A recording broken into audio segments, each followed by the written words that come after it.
So when the Dodgers come out and try to make a big deal of Flaherty starting game one, I just smiled knowing that, of course, he was going to start game one with Yamamoto game two and Buehler game three and a bullpen game four. Does this sound familiar to you? And then back to Flaherty for five, Yamamoto for six, and Buehler for seven. Not sure if that sounds familiar to anyone, but it does to me. Now, of course, things can change during the course of a series, which is why we would always tell the media and baseball, hey, we're willing to tell you who we think we're going to start in the World Series, but subject to change.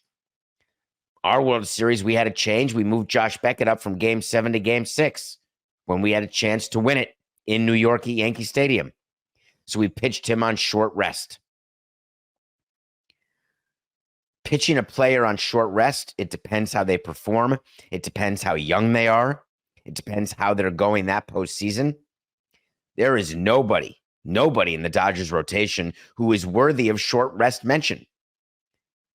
Jack Flaherty couldn't get through the Mets.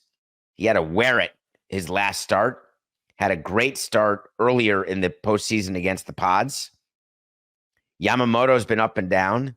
Buehler up and down. His ERA is 6. Gave up 5 runs, 1 outing. Or 6 runs, 1 outing, and 0 runs, another outing. Inconsistent. But basically, none of their starters have an ERA below 5. For the Dodgers to win this, their trade deadline acquisition, Jack Flaherty in game 1, has to be able to match Gerrit Cole. Gerrit Cole, who is not the ace of old.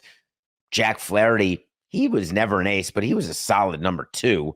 Jack Flaherty is more like a 3-4 starter. Gerrit Cole is more like a 1-2 or a 2-3 starter. Depends on the day. Can still once in a while be close to a 1, but not an ace. People are thinking the Yankees could have maybe started with Rodon. That would have been because he can get his emotions in check and he's stuffed maybe better than Cole as we sit today. But his inconsistency makes it not someone you can truly count on. You just don't know which Rodon you're going to get. I don't mean game to game. I actually mean inning to inning. So the front office sits with the manager. They do the rotation. They call MLB. They let them know what the rotation is. They schedule the press conferences. There's sound bites that will be available from Cole and Flaherty. Boone, Roberts, all of them will continue to talk to the media.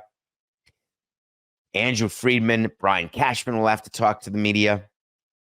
All of it done as a way to keep the World Series in the news for just another 48 hours. Because Friday, it's game time.